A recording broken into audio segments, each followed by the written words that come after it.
Let's do this worksheet. Check it out. The first part, they tell you write an equation in slope-intercept form. So you first need to know what slope-intercept form is. Now we should all know that slope-intercept form is y equals mx plus b.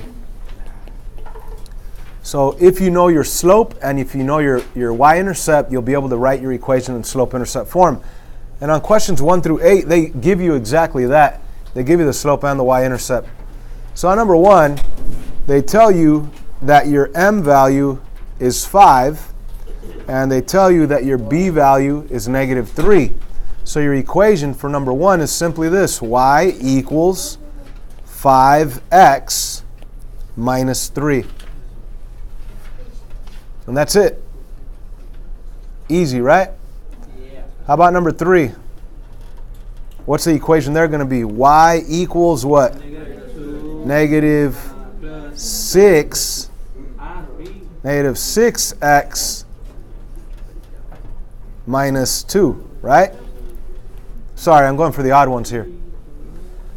How about number 5? What would that one be? Y equals 3x plus 2. I'm doing different colors so you could clearly see the m right there and the b right there. Number 7, y equals 1x. Now, I could put 1x, but in reality, you don't need that 1. On the multiple choice, you probably won't see a 1, because we all know that if there is no number, there's really a 1, right?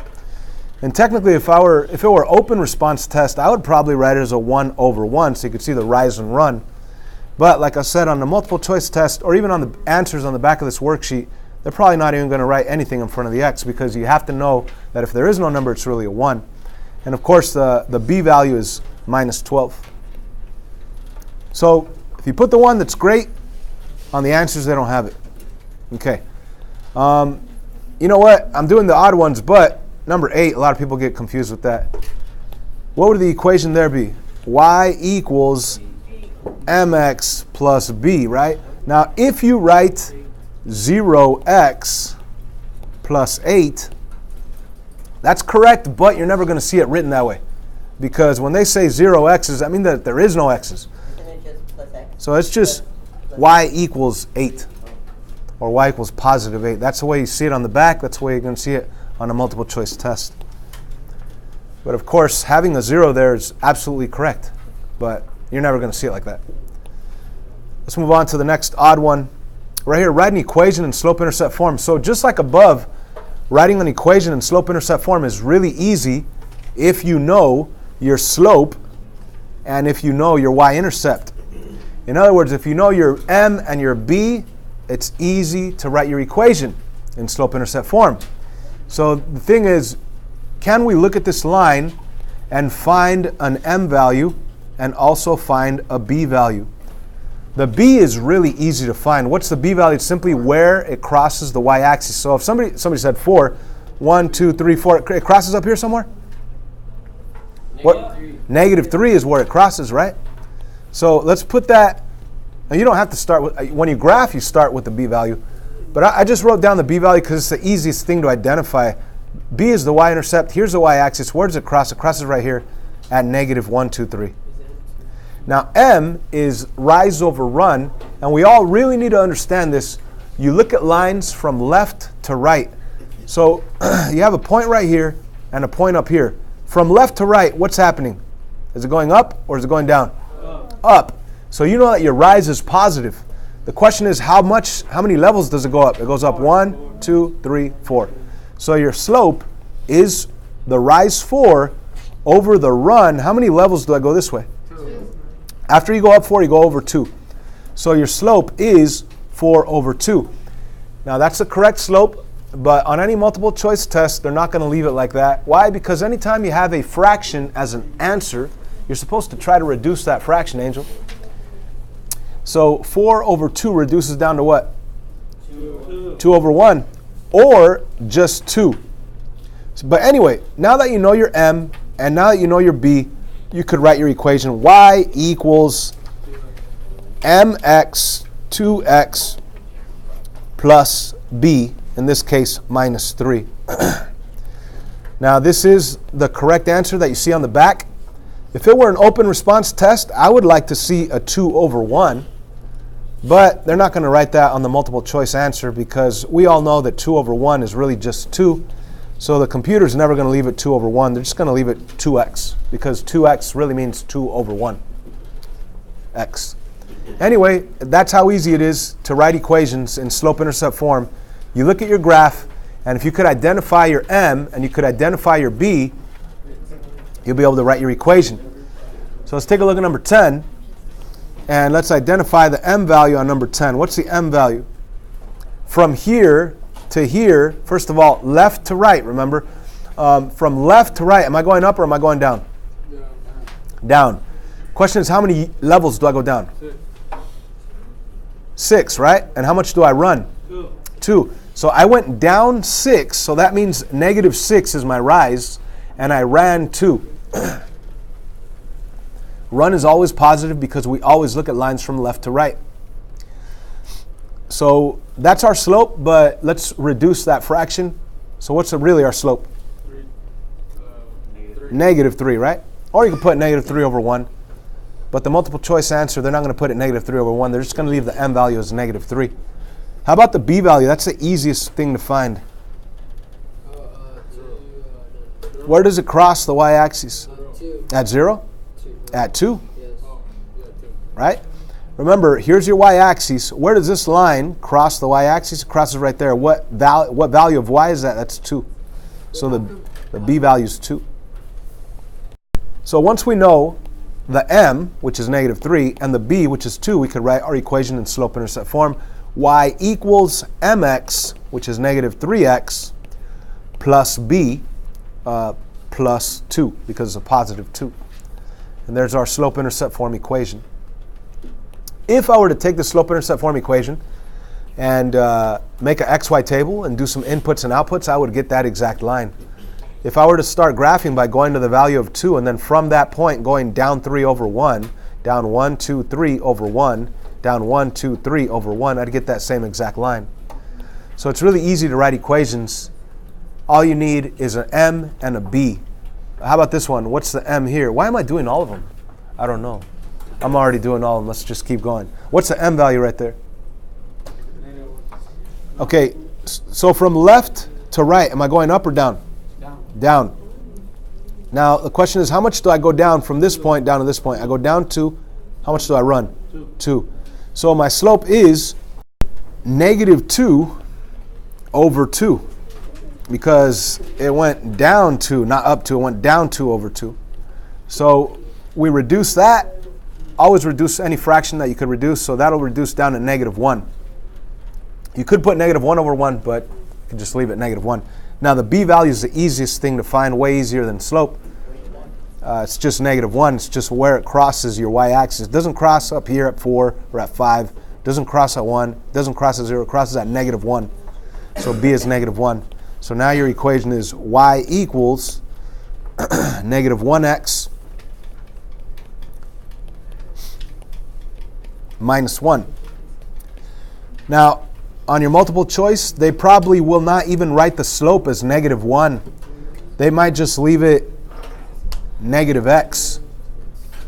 So y equals negative x minus 1 is your slope-intercept form equation for that line above. All of this stuff is coming out on the test Friday, guys. Now, numbers 12, 13, and 14, graph the equation.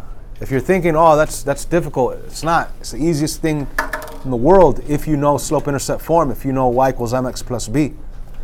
So we know that our m value is what? X. 1. The number in front of x, right? So it's a 1, and you want it in the form of a fraction, 1 over 1. And of course, the b value is the number that's being added or subtracted at the very end. And how do we graph? You start with the b value. So you go to 4 on the y because the b value is a y-intercept. 1, 2, 3, 4. Let's put a dot right here.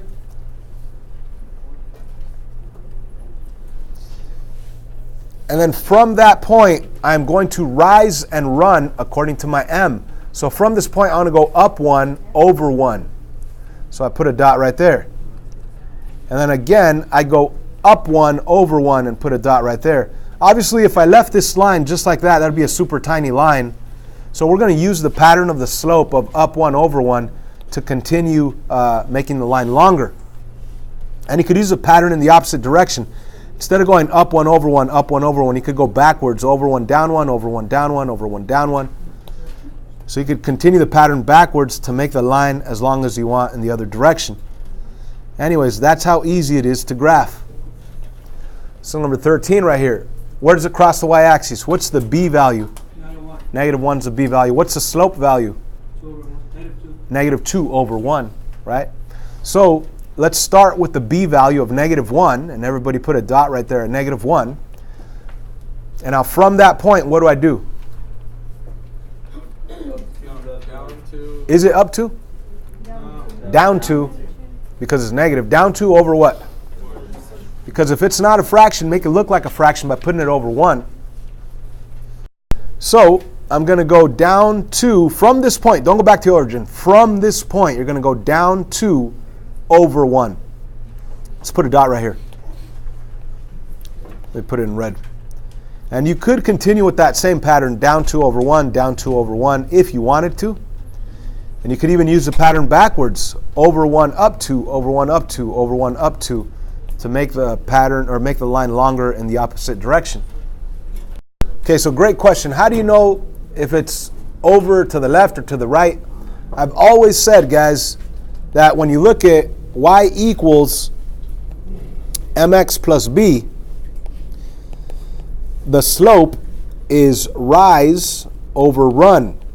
And we say that if your m value is negative, the rise is going down. If your m value is positive, if the fraction is positive, it's going up. So positive rise is going up, a negative rise is going down, but you always run from left to right, the way you read a sentence. You read a sentence from left to right, you look at lines from left to right. Run is always positive. Even if they told you your m is, let's say, 2 over negative 3, you don't want the negative sign right there. You would move it up to the top. So you would change it to a negative 2 over 3. You always want the bottom number to be positive. You always want to look at lines from left to right. So you're always going to be running to the right. Does that make sense? Okay. So let's go back to this. Once again, it crosses at negative 1. So you put a dot at negative 1. From that point, this is a negative slope, right, Enrique? That's a negative slope, right? Yeah. So from this point, are you going to be going up or are you going to be going down? Down, because it's negative. So that's how you know, down 2 and always to the right. When you're graphing, always go to the right. Now, once you have the line, if you want to go backwards to extend it in the other direction, you could do that. Let's move on to number 14. Now, number 14 is not in slope-intercept form. Number 14 is in standard form. So you could technically find the x-intercept by setting y equal to 0 and solving, and that would be x equals negative 3. That would give you an x-intercept of negative 3. And then setting your finding your y-intercept by setting x equal to 0, and that would be y equals negative 3. So we know that it crosses here and here. So we know that our line goes through these two red points. If you wanted to, you could graph using x and y intercepts. But instead of using x and y intercepts, since this worksheet is on slope-intercept form, let's rewrite it in slope-intercept form. I'm going to subtract x. I will have a new equation that reads y equals negative x minus 3. And now that it's in slope-intercept form, I know that my b value is negative 3. So it crosses right here at negative 3. And from that point, I know that my slope is negative 1 over 1. So from that point, Enrique, because it's negative, am I going up or down? Because it's negative, down. Down. So you're going to go down 1 over 1. Down 1 and always run to the right. Okay? So put a dot right there. And you could continue with that pattern of down 1 over 1, down 1 over 1, down 1 over 1 to get these coordinates right here. And you could extend it as long as you want. And you could use a pattern backwards to extend it in the opposite direction. And that's about it. We don't have to do the word problem. but you also have to do WSP, 4.1 WSP.